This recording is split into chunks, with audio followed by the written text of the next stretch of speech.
அதிசயங்கள் செய்கிறவர் நம் அருகில் இருக்கிறார். அற்புதங்கள் செய்கிறவர் என்றும் நமக்குள் வசிக்கிறார். ஆதியாகமம் 4ஆம் அதிகாரம் 20 வாசிங்க. ஆதாள் யாபாலை பெற்றான். அவன் கூடாரங்களில் வாசம் பண்ணவர்களுக்கும் மந்தை மேய்க்கிறவர்களுக்கும் தகப்பனானான். அவன் சகோதரனுடைய பேர் யூபால். அவன் கிண்ணறக்காரர் நாகசுரக்காரர் யாவருக்கும் தகப்பனானான்.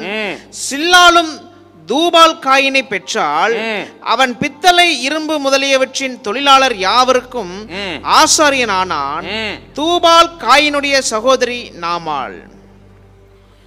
இந்த காயினின் சந்தை இப்படி கலை, வியாபாரம், பொருளாதாரம், சுகபோகம், ஐஸ்வர்யம், வசதி வாய்ப்பு, இதற்கு நேராக சந்ததி திரும்பிவிட்டது.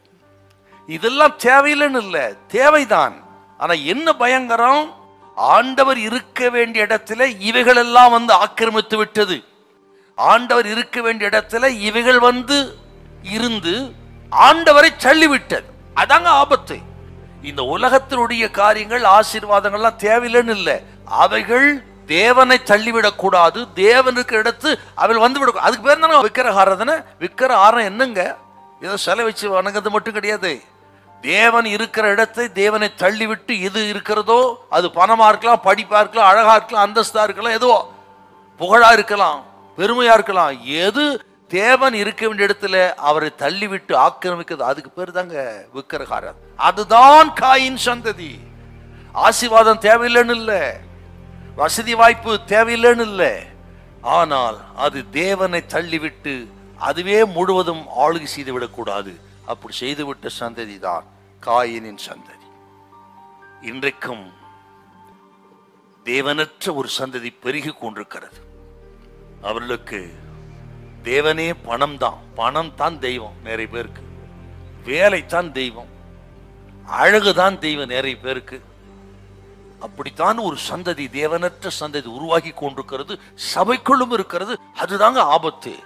ஆகவே ஆண்டவருக்கு நேரா திருமணம், ஆவிக்குரிய சந்ததியா இருக்கணும். நாம் கைவிடப்படாதபடி இந்த உலகத்திலே நாமெல்லாம் கவனமா இருந்து ஆண்டவர் நோக்கி பார்த்து சேத்தின் சந்ததி போல ஆவிக்குரிய சந்ததியாய், தெய்வ பயமுள்ள சந்ததியாய், தேவனையே மையமாக வைத்த சந்ததியா உலகத்தில் வாழணும். எத்தனை நவ நாகரிகம் பெருகினாலும் தேவ பிள்ளைகள் கவனமா இருக்க வேண்டும். ஹல்லேலூயா, ஹல்லேலூயா.